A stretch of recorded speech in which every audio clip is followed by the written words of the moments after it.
Hi, Lynn. Thanks so much for joining us. Hi, Kristen. Thanks for having me. So, Lynn, we've been talking a lot about how parents can foster a collaborative relationship at their 2E child's school. We know that teachers want their students to be successful, but most teacher training programs don't really cover 2E sometimes at all. So you've given a lot of teacher trainings over the years, including 2E trainings. And one thing I know you talk about is the distinction between difficult and complex. And I think a lot of our parents would love to be able to articulate that distinction to their child's teachers who may not have been trained this way. So, Lynn, could you talk a bit about the difference between difficult and complex, and kind of give us the language to talk about that, and also why this matters so much for 2E kids? Sure. So our 2E kids may be intellectually ready to master high-level concepts, but sometimes the tasks associated with that can be what present the difficulties.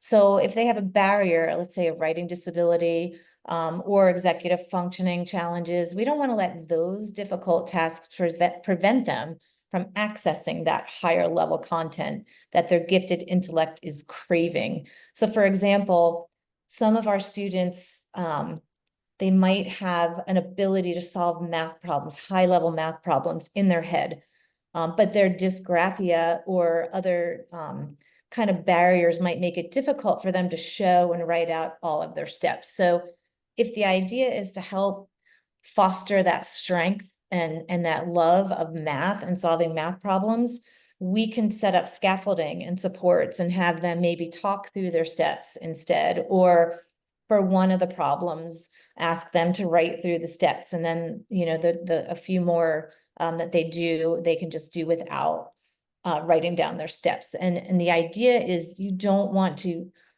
not allow them to have the opportunity to do those higher level math problems just because they can't at that moment yet write out their steps.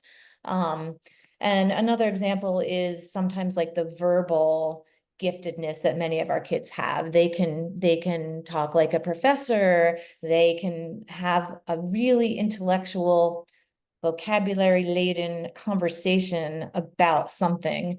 And then you ask them to write a paragraph about it, and they either blank out or it's a very simplistic paragraph.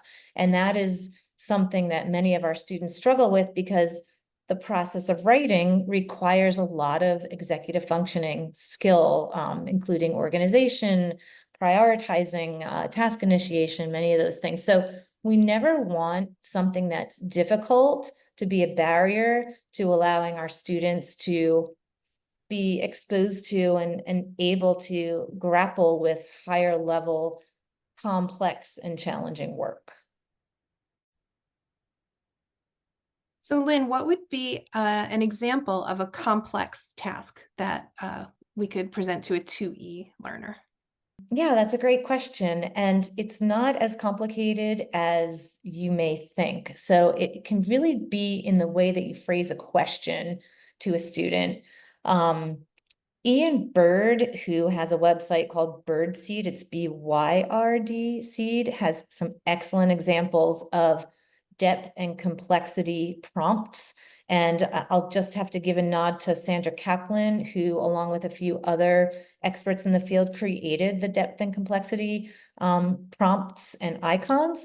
But an example that Ian Bird gives is instead of saying compare and contrast Lincoln and Washington, which sounds like it could be a higher level thinking task, think about instead contrast the ethical dilemmas Lincoln and Washington faced, or compare the rules Lincoln and Washington created as presidents. So it just brings that task to a more complex level. It doesn't necessarily make it more difficult or more of a burden or longer or things like that, but it just requires the student to think at the complex level that their brains really need to be thinking at. Oh my gosh, that was such a great example. Thank you so much. The questions are so much more interesting without having more labor associated with them, which I think is really fascinating and really works with our kids. So Thank you. Exactly. And if anyone wants to see those icons, you can go to Ian Birdseed's website, and there's a list of all the different icons, such as ethical dilemmas, rules, and there are several more that can be easily interjected to make a question more complex. Awesome. Thank you so much, Lynn. Thank you.